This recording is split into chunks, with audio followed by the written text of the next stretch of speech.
Little orange bird, in the sunshine tree, won't you think of something sunny just for me? This is a very moving moment. Yeah, I wish they'd move it to Pittsburgh.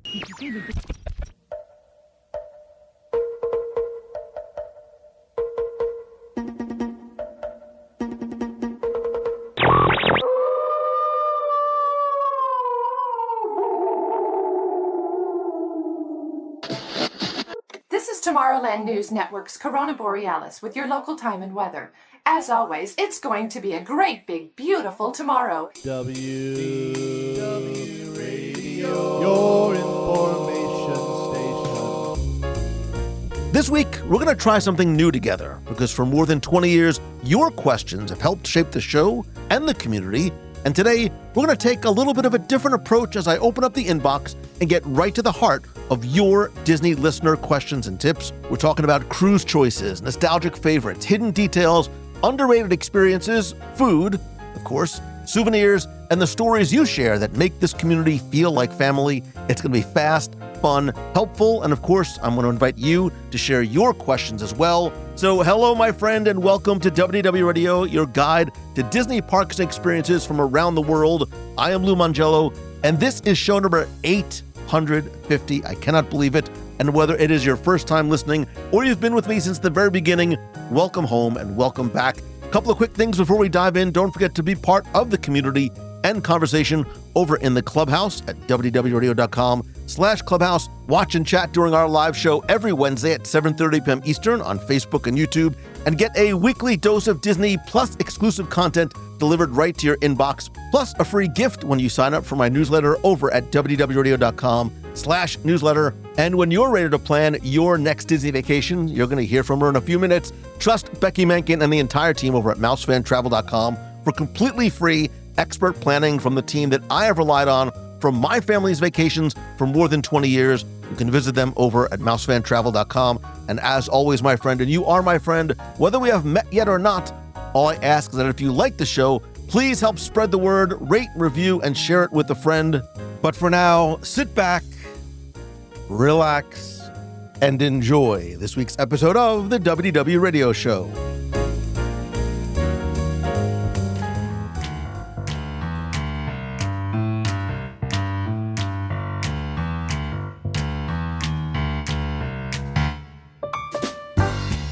Welcome, my friend, to the virtual WDW Radio table, couch, monorail, seat at the boathouse, wherever you are and wherever you are most comfortable, whether you are walking right down the middle of Main Street, USA, if you're driving to work, dreaming of cabanas like me, or just counting down the days until your next trip.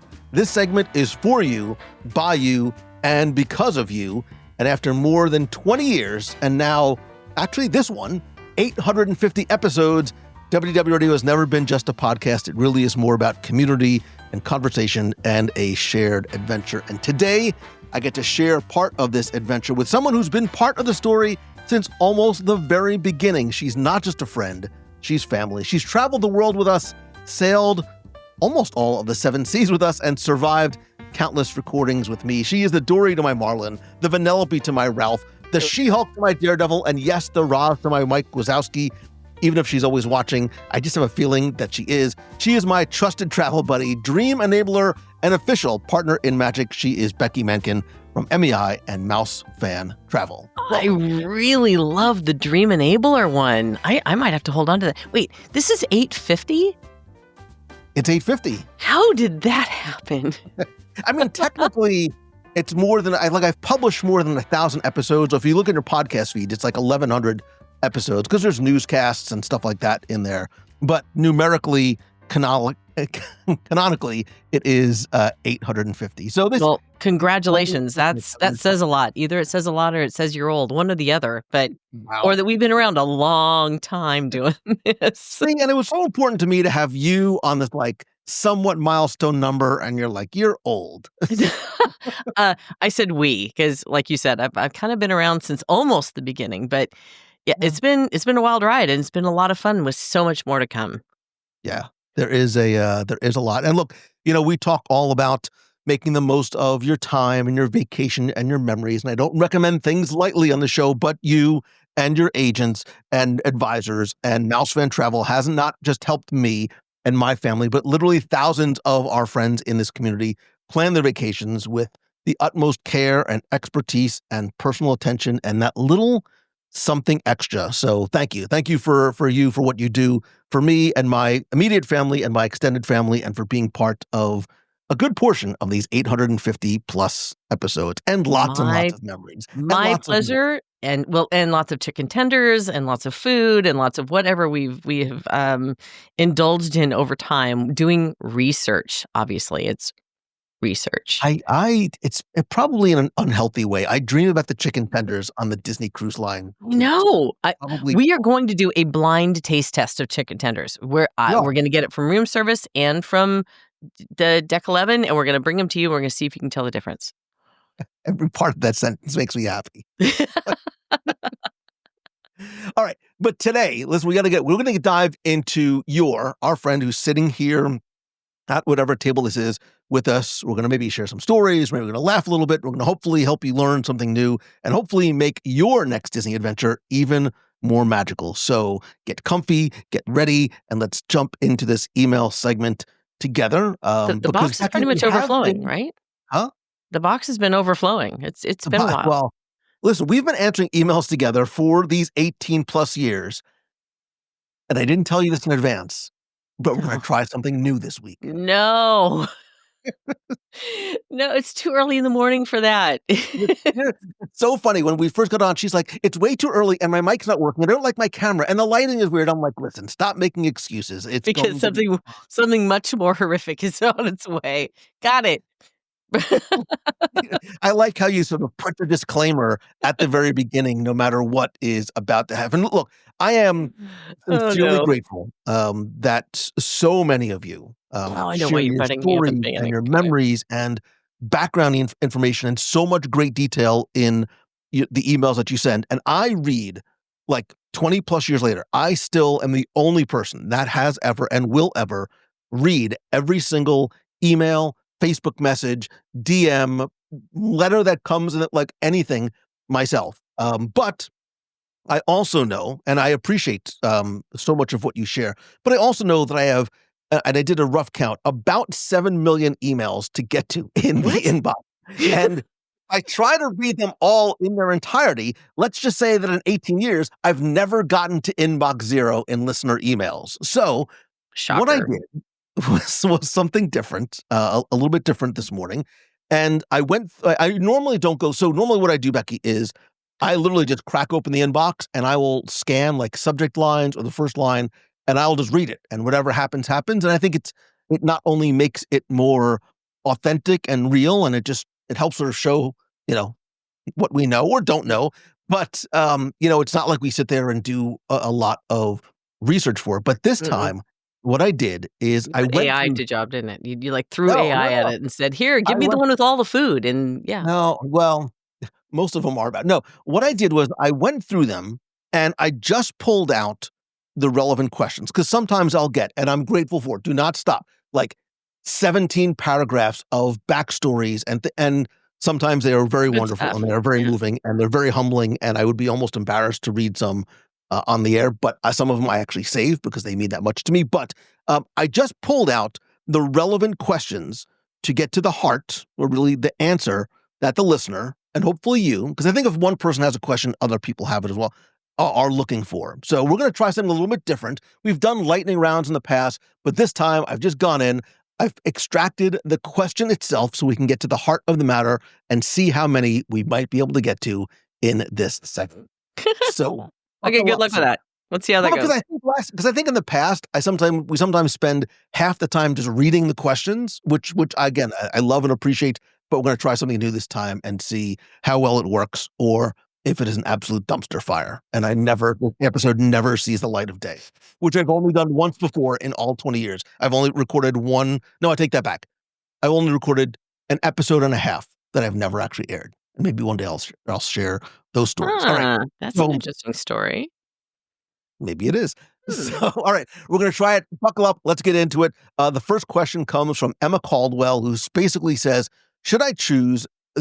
Emma wrote a lot about our the stuff that we've shared on the podcast about the Disney Destiny and social and what she's seen. And she said, look, should I choose the new Disney Destiny or one of the classic ships for her first cruise?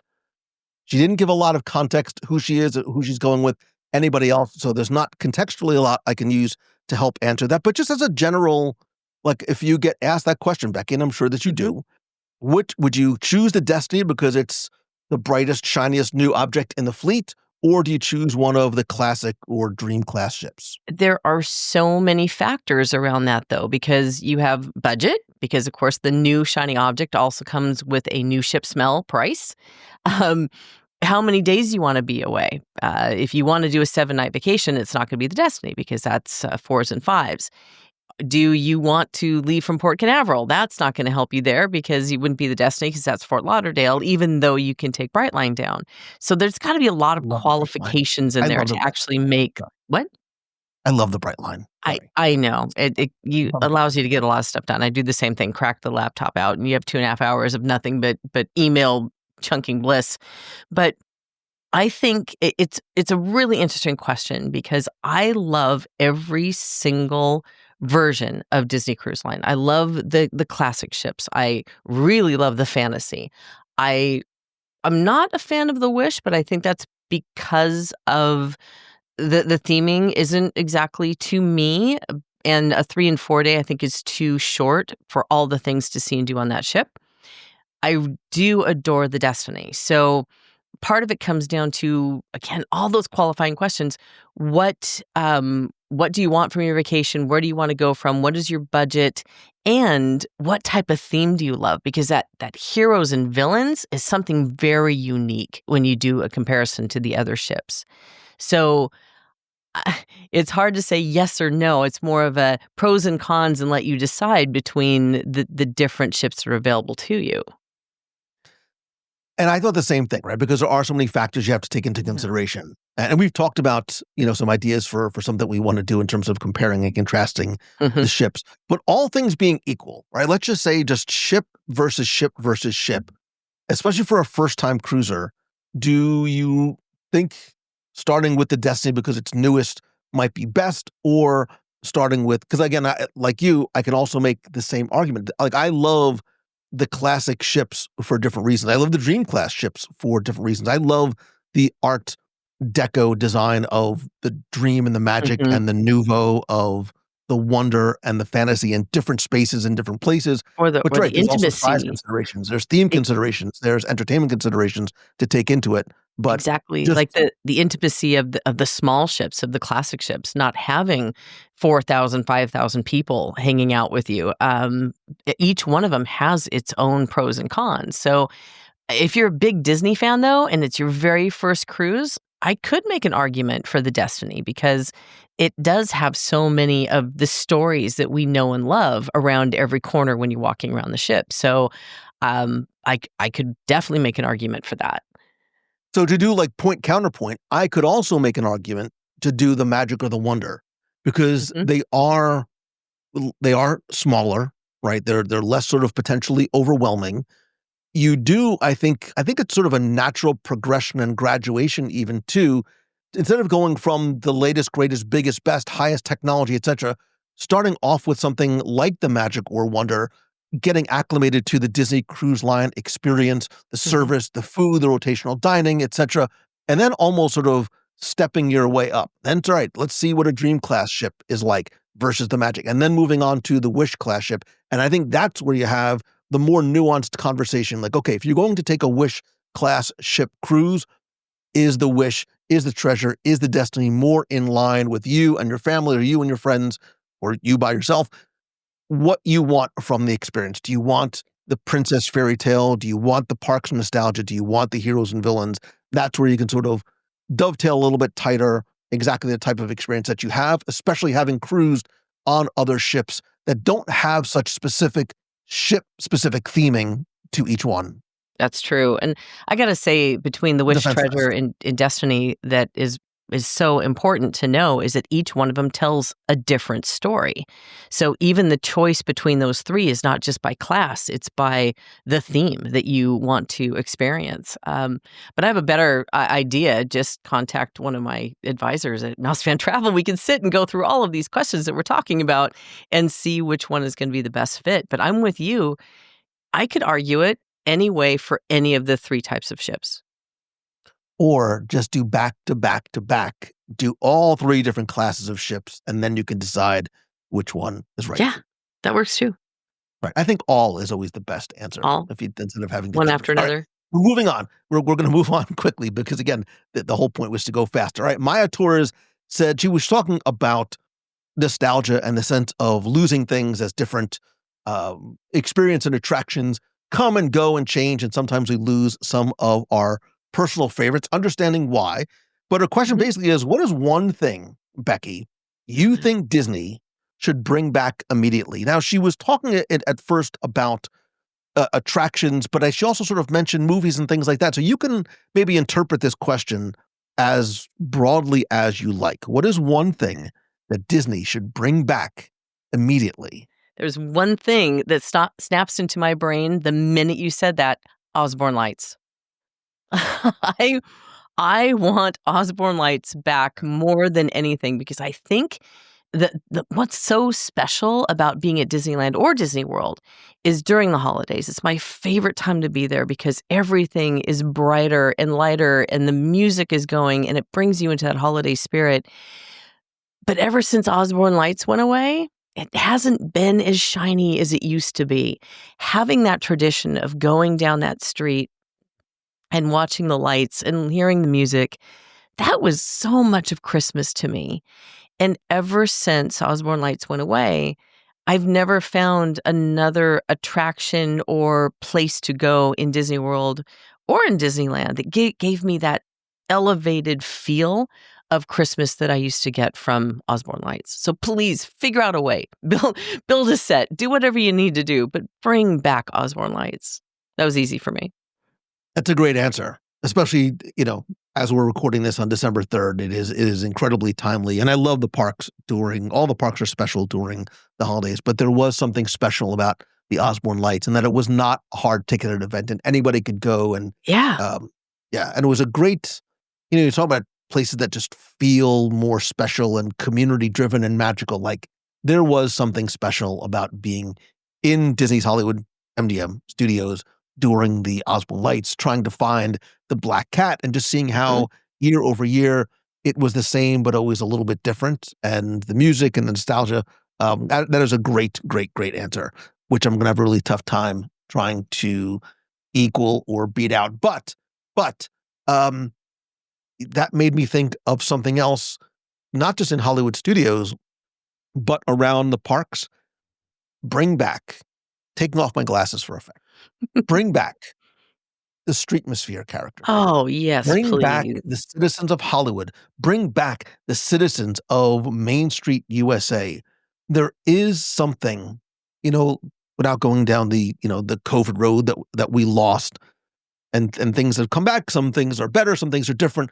But I think one of the things that is still this gaping hole for those that have had the opportunity to experience and meet and sometimes get to know those characters over the years, there's a little piece of the soul of the parks that is missing. Keeping in mind, too, that they are real people that lost their jobs, and that is definitely part of the equation for me as well.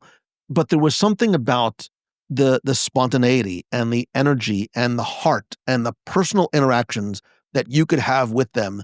You didn't need to know anything about them. You didn't need to know any sort of backstory, but I think it was just this wonderful additional layer. We talk about surprise and delight moments all the time. And as I'm thinking about some of the moments that I've had over the years with them, that very much is the heart of a piece of the heart of Disney that I would love to see come back. That is such a great answer. I totally agree with you. That used to be the fun thing about hanging out when you first walked into the studios, is you never knew who you were going to find running around, and you could actually have those engagements, those interactions, those relationship builds with that park because you got to know the citizens. And yeah, I think that's a wonderful answer, and I bring them both back.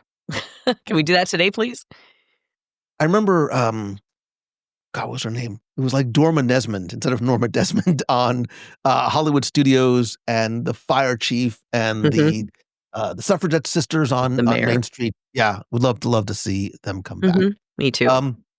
Connor Ellison says, so he was talking about this past week's show. I talked about some of the overlooked dining experiences in the parks and resorts, and he was talking about other things around the parks that he felt are underrated, underappreciated. So his question was basically, what is one Disney experience, I'm assuming he means in Walt Disney World, that you think is criminally underrated? Oh.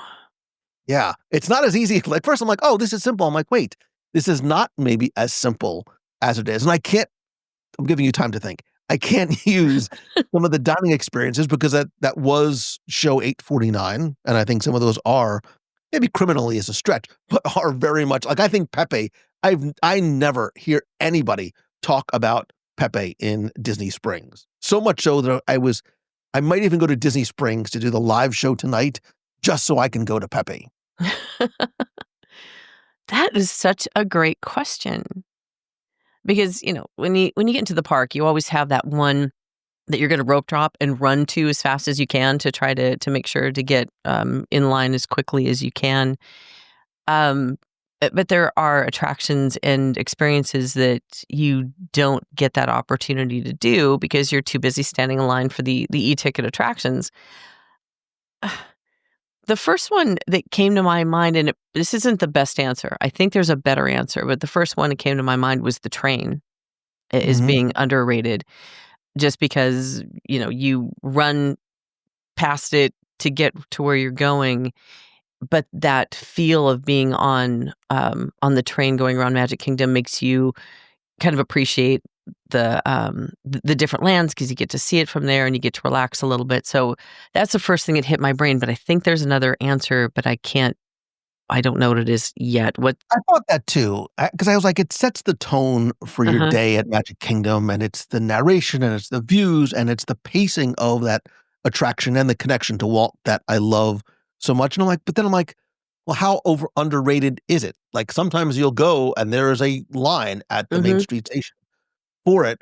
So then as I was quickly sort of bouncing around in my mind, going from park to park and trying to hit quickly the resorts, one of the things that stood out, and I think now is a wonderful time of year to really enjoy some of these things, are over at Disney's Animal Kingdom, the trails. And when I say trails, I mean like, and I never see the Discovery Island trails, I think at Animal Kingdom, are these quiet, lush, hidden pathways around the Tree of Life.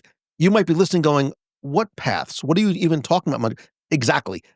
There are these wonderful little like carvings and waterfalls and no crowds. And one of the things I think is even more so is when you first walk onto Discovery Island, we're so busy rushing to get to insert your favorite attraction here and try and beat the line, whatever it might be.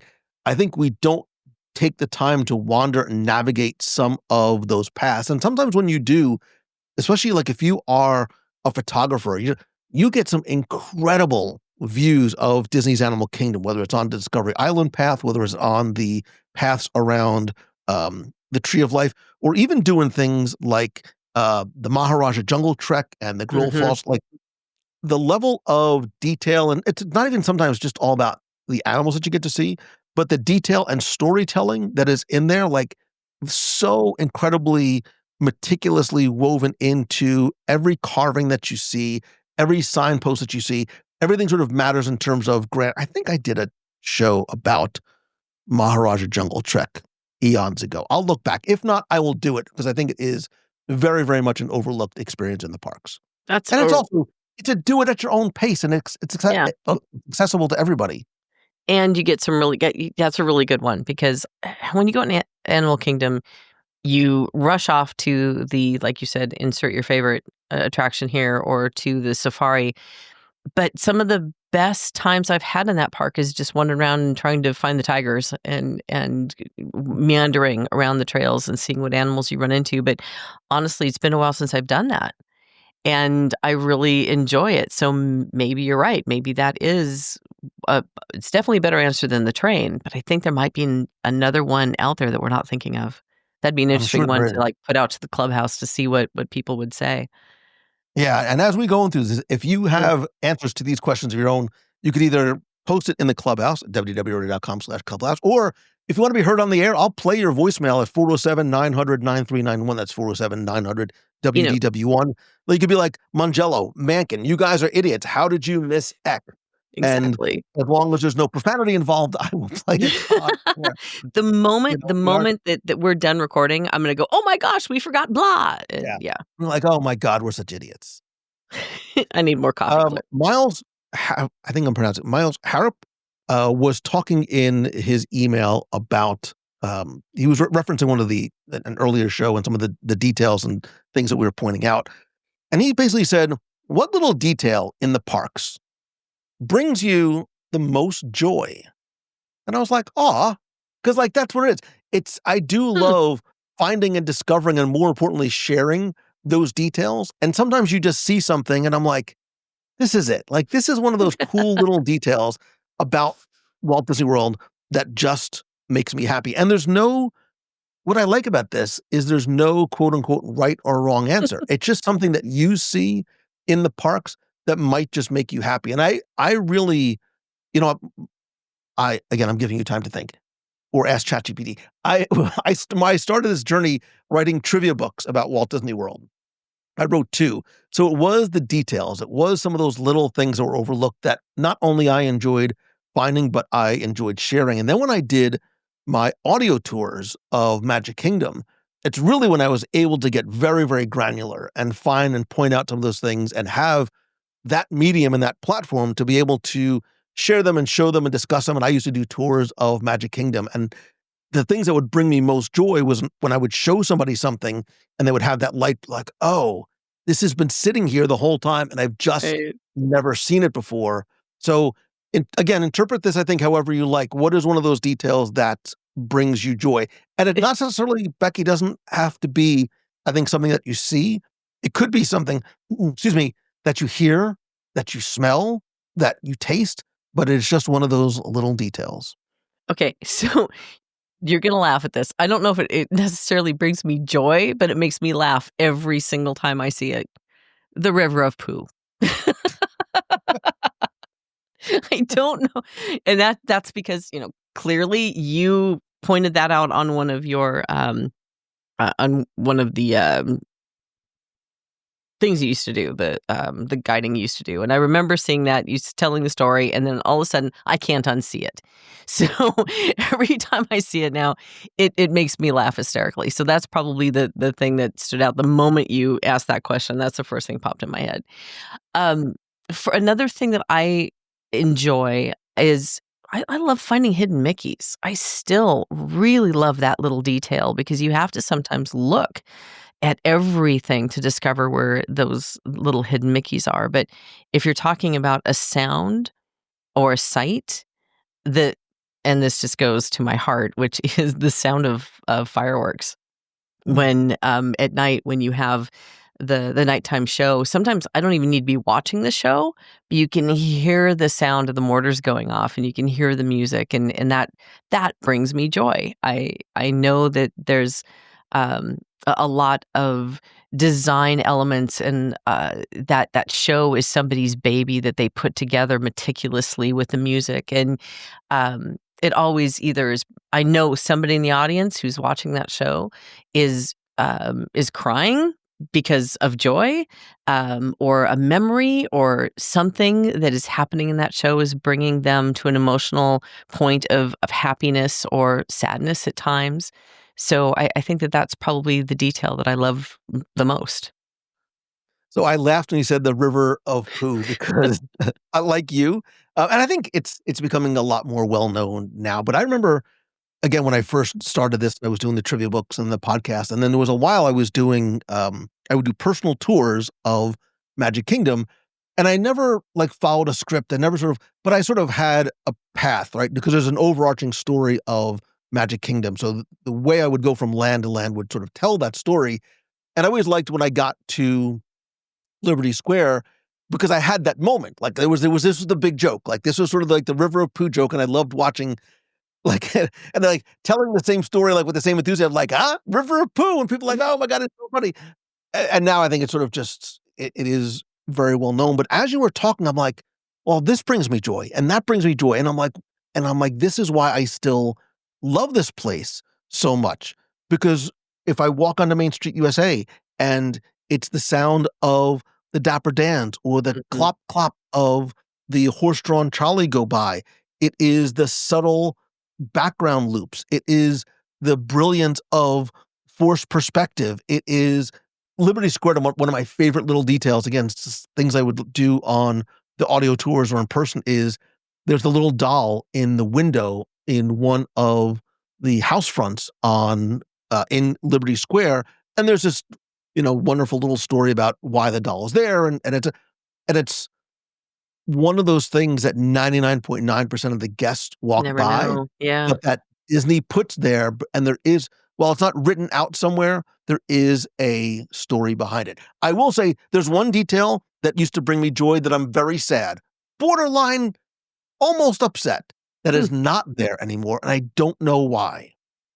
As long as we're going to hang out in Liberty Square, if you would go to Ye Olde Christmas Shop, and if you went the entrance in on sort of the Liberty Tree side, next to the doorway, there used to be a heart, a light blue, like a powder blue heart-shaped sign that said Keppel, and it was 1787, 1789. And I loved it, right? Because it was timely and appropriate for what you might see in a house in the colonial Northeast during that time frame. And I loved Keppel because, again, 99% of people didn't know what it was, but it was an homage to Keppel Disney. I got to tell the story about the connection to Walt. It's gone, and I don't know why. Like, it's not replaced by anything. And I'm like, why did somebody take the affirmative step to take that thing away? Again, 99.999% of guests probably didn't realize that it's gone or notice it when it was there. But it's one of those things that, it's like the ex-girlfriend. You don't know what you're missing until it's gone. And then, oh my God, please bring you back. I miss and love you so much. I promise I'll be better. Can I throw in another one really quickly? Why not? For Disneyland, the Walt's apartment and looking up at the lamp, it totally brings me joy. And there are people who don't know what that means and don't even understand that there's an apartment up there because they're just coming in and enjoying Disneyland for the day. So I always have that little moment when I walk into Disneyland to kind of look up at that window and just kind of do a quick thank you for giving me this wonderful love and creating this thing that I love so much. So I think that that's one of my favorite details too for Disneyland. Yeah, I agree. And I don't remember what show it was, but we did a show years ago about finding Walt in the parks and all the details and little tributes to Walt Disney. And I love the fact that those sometimes right in front of your face are there in the windows, and super obvious and should be there. And some of the other ones are a little bit more obscure and hard to find. Hey, All right, keep going on because there's windows. Windows. That's okay. You need to go back.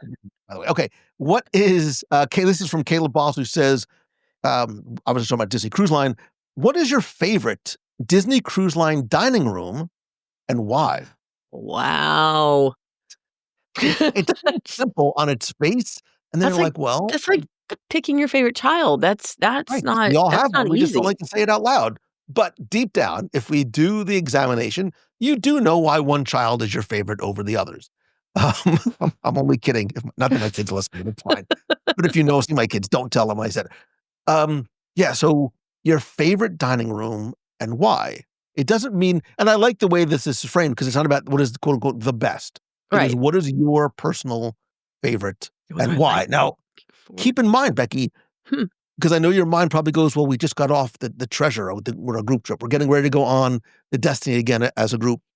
Those are, there's recency bias there to a certain degree because we have, but go back and think to the magic and the wonder and think of some of those themed dining rooms and what might be, and maybe it's not even themed. Maybe it's just there's a dining room that you like because it's your favorite for one reason or another. You might say Palo. You might say Enchanté. You might not necessarily say one that is a themed room.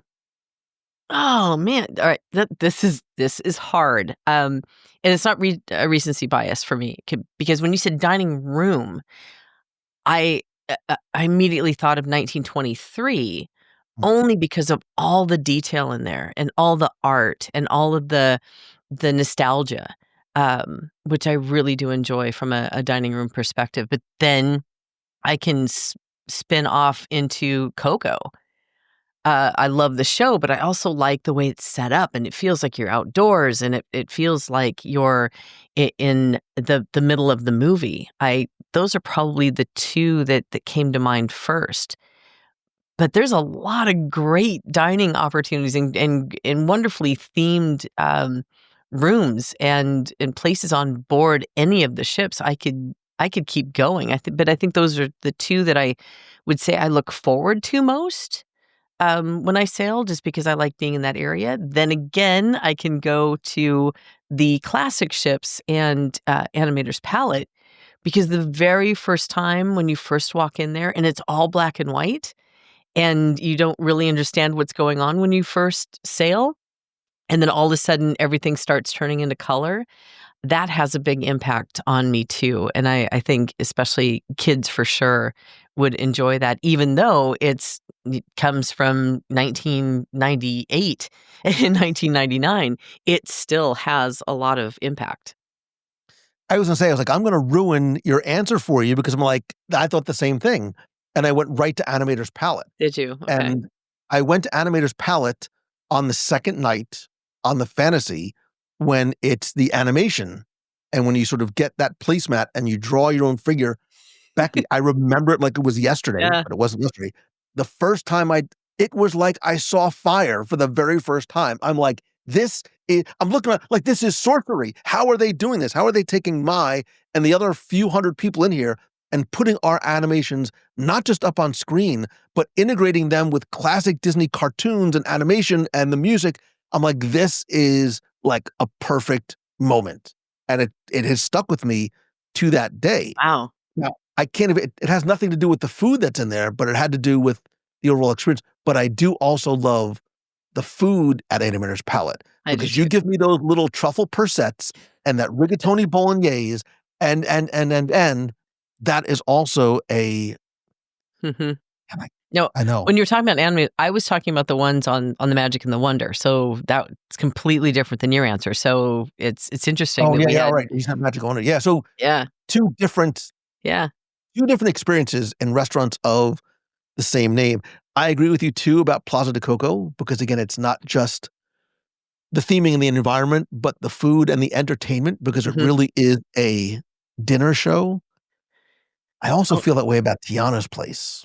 Tiana's Place is great. And I was also thinking Tangled. That's also a really good experience with a neat theming and great design. But yeah, you're right on Tiana's Place, because you do really feel like you're in the restaurant from the movie. That's a lot of fun. For you? What? Lest we forget Rennie. Oh, man. You know, we've done incredible things together, Becky, and Yes, I we don't have. know why.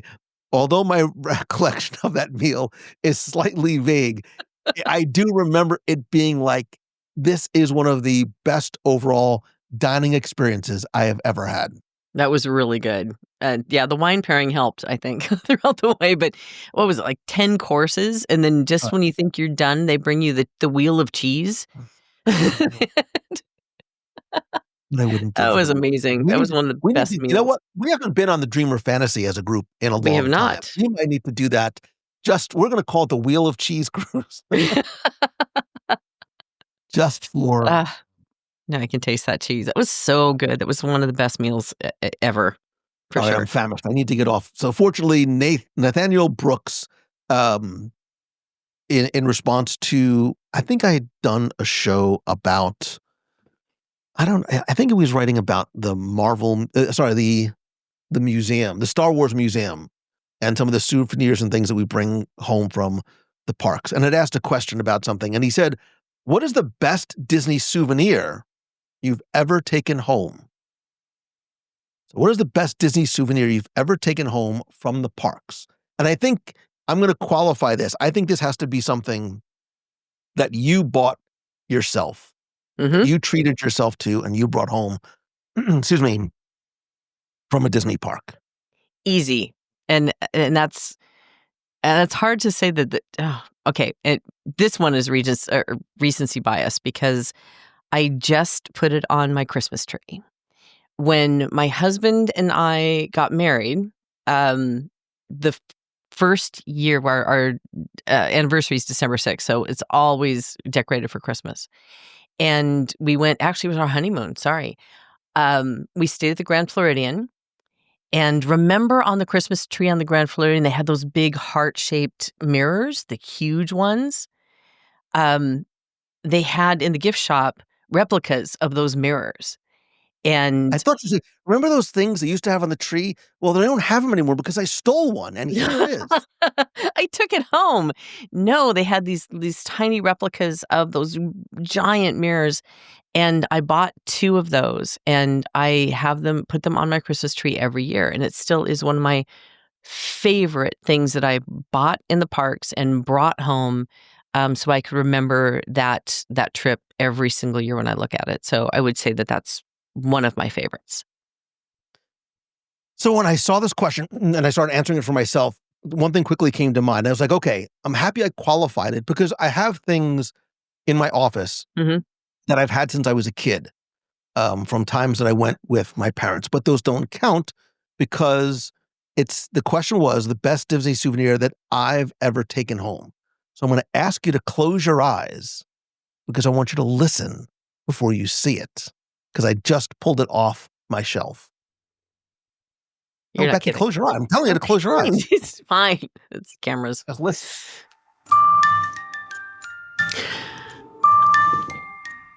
Hong Kong.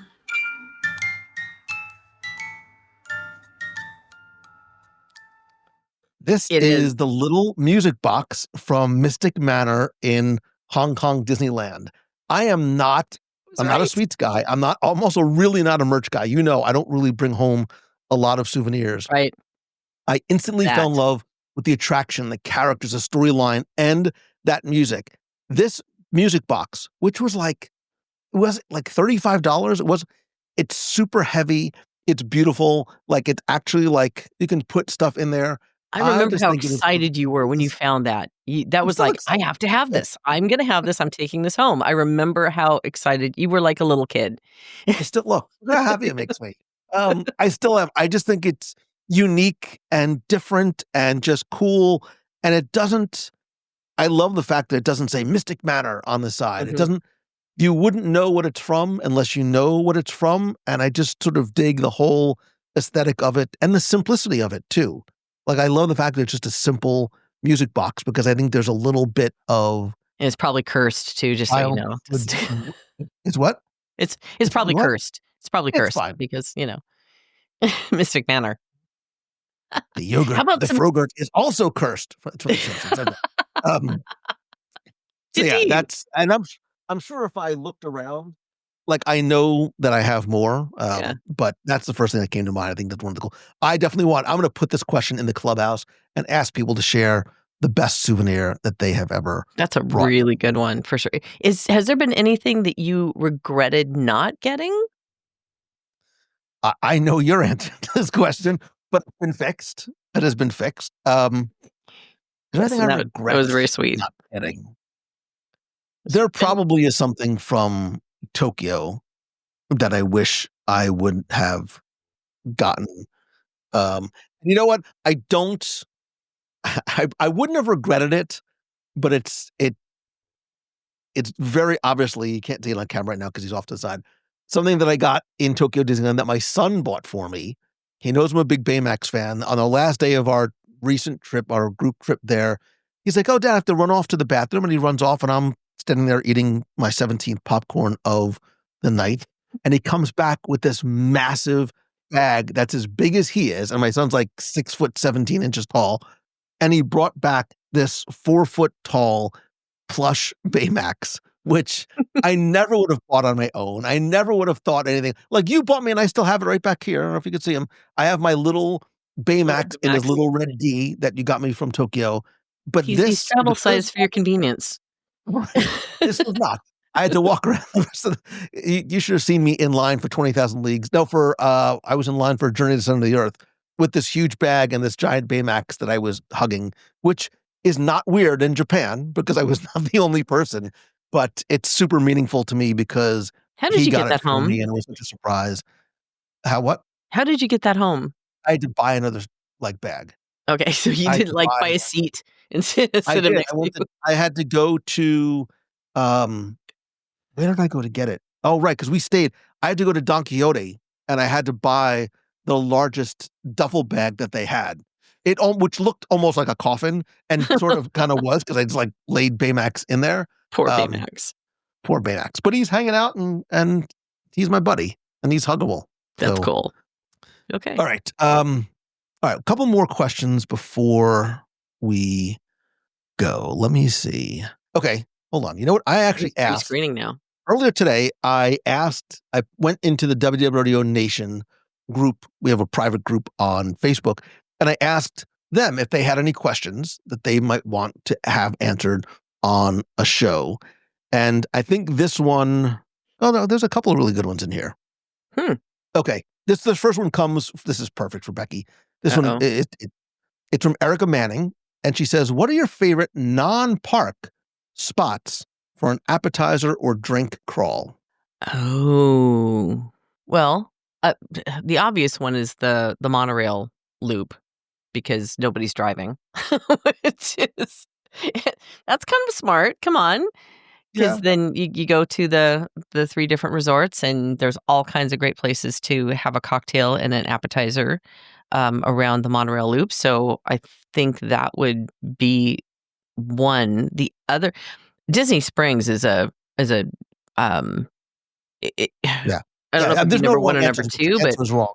Because there's the Holy Trinity of crawl, and it's in Disney Springs. Well, it is the boathouse. Yeah. It is Jock Lindsay's. You'd have to include Jock Lindsay's. I said Trinity. But listen, it's the boathouse. Well, all right. I guess it's the holy quadrilogy. No, it's the holy quintuply, because it's the boat. I would go to the boathouse. I would go to, and I'm assuming that I'm going to have both an appetizer and potentially a drink, even though I'm not a big drinker. I'm certainly not going to drive home at this point. I'm going to go to the boathouse.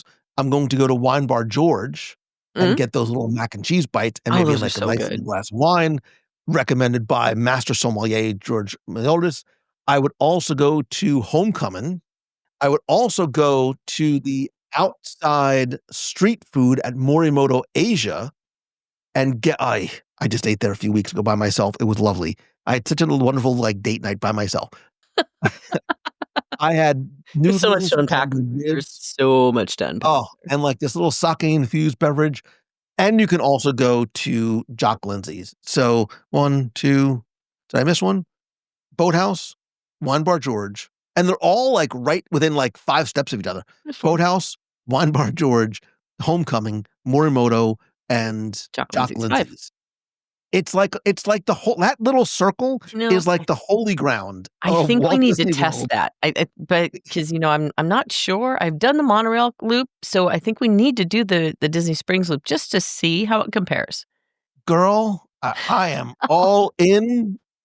You just pick the day or night and the Uber home, and I am setting it. That's a really good question. Well done. That's a really good question. Well done, Manning. You know what, Erica? We'll have that be the final question and ask. And then look, I want to hear your answer to any and all of these questions. What are your favorite non-park spots for an appetizer, drink, or crawl? I'll also post the other questions in the clubhouse as well about the destiny over the classic ships. One thing Disney should bring back. One thing that you think is a criminally underrated experience. A little detail in the park that brings you joy. Your favorite Disney Cruise Line dining room and why, and the best souvenir you've ever taken home. Becky, I think we got through, I think that's 8 9 questions. I expected to get through so many more. And aren't you glad that I cut out all of the other, it's not fluff, but all of the other parts of the questions, because we probably would have gotten to a lot less. Yes, but no, because I love hearing the stories that people write in. They do include a lot of personal details and things that made them happy. And I love hearing those too. So while this was great for efficiency, I just think we need more email shows. FYI. And just like stop you, more writing chicken in tenders. I'm more email shows. Stop writing in other your fake accounts like, oh, my name is Becky with a Y. I think Becky should be on more email shows. My name's Becco. I think Becky should be on more email shows. I'm starting to see through it, and we will make.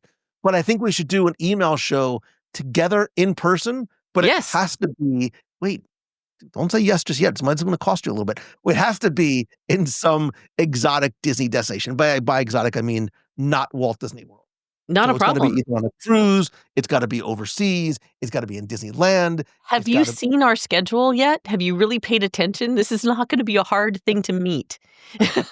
How many email shows is Singapore worth, FYI? I'm going to basically sell my house at this point because I don't think I need it anymore. I just need a travel-sized bag and my Baymax and my music box and this thermos. And okay, Steve Martin.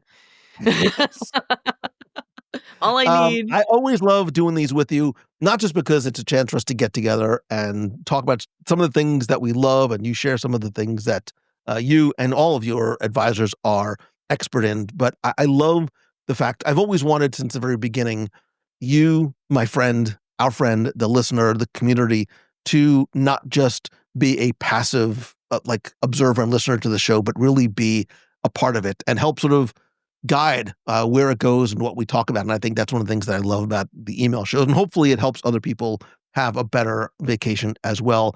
When you're ready to book your vacation, not so subtle plug coming your way, go and visit Becky and her team over at mousefantravel.com. Absolutely. We are here to help you, not only for your Disney. We do everything but around Disney as well. We can do pre or post cruise. We can take care of any of your vacation planning needs. We also have a self-book cruise engine called Book, meicruise.com, where you can go in, you can hold your Disney cruise, you can pick whatever you want to do in terms of your cabin, but then you have our backing to help you to make sure you've got the best rate, the best deal, and our help. And it's all fee-free. We charge no service fees for our services. It's very dangerous, Becky, because I find myself sometimes like late at night being sad and hungry for chicken tenders, and I'll go on and I'll just start comparing rates. And if there literally was like a buy it now, book it now button, I would be in serious trouble. There is a buy it now, book it now. You can book it right there. You can actually just hold it if you want to, and then call me and say, is it okay? Do you think it's all right if I do 17 cruises in August? I'm going to say absolutely, because I am the chief enabler of your vacation experience. So let's do this thing. You're the one that comes up with these crazy ideas like, yeah, we need to do 3 weeks worth of back-to-back cruises. I'm like, hey, I'm all in. Let's do it. I have never heard you be like, no, we shouldn't do that. I have never said that. But usually you've already made up your mind. By the time you come to me, it's like, okay, I have an idea, which always scares the bejesus out of me, because that either means I'm probably not going to see my home for 2 months, or we're going to be paying attention on Wednesday night's show and my cruise idea. Yeah. Which one? There was like 17 of them. Well, that's the whole idea, was that we should do like 17 cruises. We'll talk more. And listen, I was just thinking too, as we were talking about the best dining on Disney Cruise Line, we're going to have to revisit this answer because we're going on the adventure early next year, which has like 47 restaurants in it. And I think that's why we have to do a back-to-back, just to make sure that we do the main ones, because there's like 7 of them that we have to do over 7. There's going to be a lot of eating involved because we only have 7 days. Grandma Tala's Kitchen.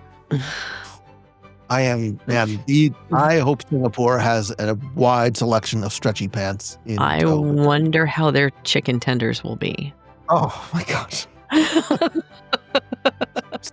I'm sweating, almost passed out. I don't know what it is about you. Was there like a thing when you were a kid about chicken tenders? Did you not have enough when you were a child? Look, there's something comforting about them, and I don't know what it is about them on Disney Cruise Line. Like when I'm in Walt Disney World, like I'm not ordering chicken tenders like a lunatic every time I go out. Far from. But there is something about that late night chicken tender in my stateroom by myself with Big Hero 6 on in the background that just brings me such like unbridled joy. It's the little things in life. Little things. Like chicken tenders. Chicky tenders. Grogu can't be wrong. Thank you as always. No, thanks for having me. And hopefully we can do this again real soon. Oh, I still have about 4,000 other questions to get to. And by the way, if you have a question that you want us to answer on the show, you can include all your backstory, anything that you want to share. Just email me, lou@wdwradio.com. Grogu can't be wrong. I don't even know what that means. Chicky tenders. Hello? Do you not? I don't you think need he to like ever said chicky tenders. I don't think any line in The Mandalorian was like chicky tenders. I think that's just your interpretation. I'm sure it's there somewhere. It's got to be.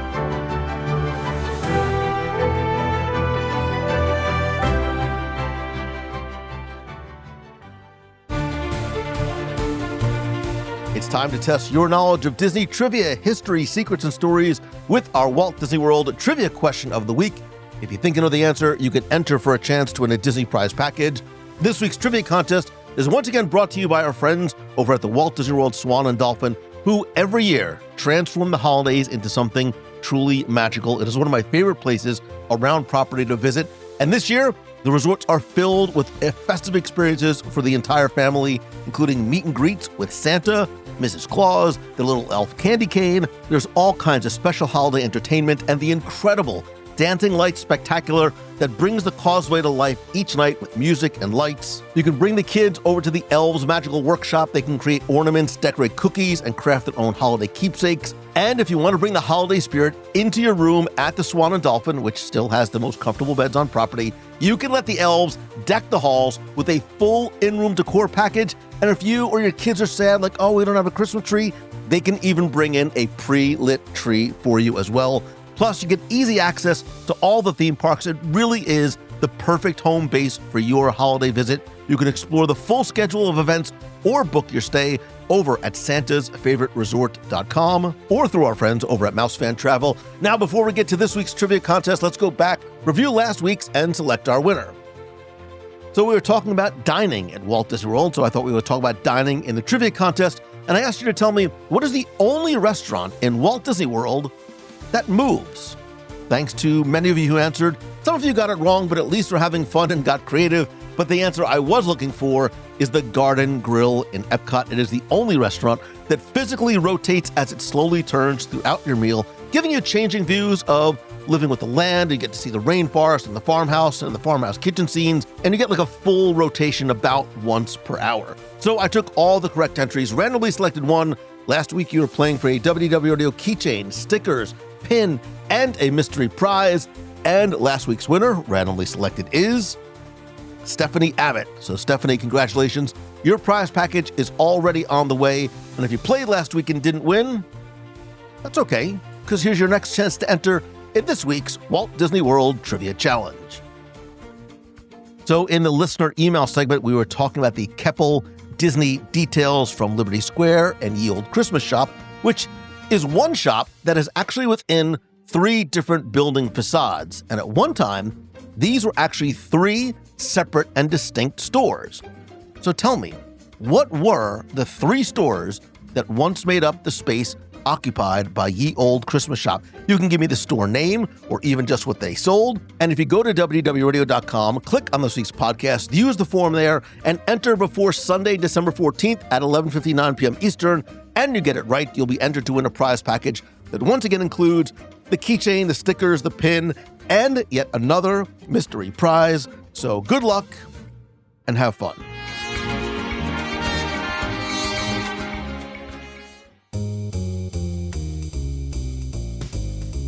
That is going to do it for this week's show. Thank you again for listening and being part of the WDW Radio family. I am so grateful to and for you, especially now. I know that this time of year starts to get very hectic, very chaotic, and oftentimes very stressful. And the fact that you spend and share your time with me means a lot. I hope that the show makes you laugh, it brings you value, and it is a distraction from some of the other stresses and chaos of the real world and everyday life. I hope it brings you some joy. I hope you feel better because of it. And if you do, please just pay it forward, share it with a friend, and find out how you can get even more and help the show for as little as $1 a month by becoming a member of the WDW Radio Nation over at wdwradio.com/support. But until next time, again, thank you for being here. Don't forget to choose the good, be the good, set an example for others, and have an amazing week. So until next time, see ya.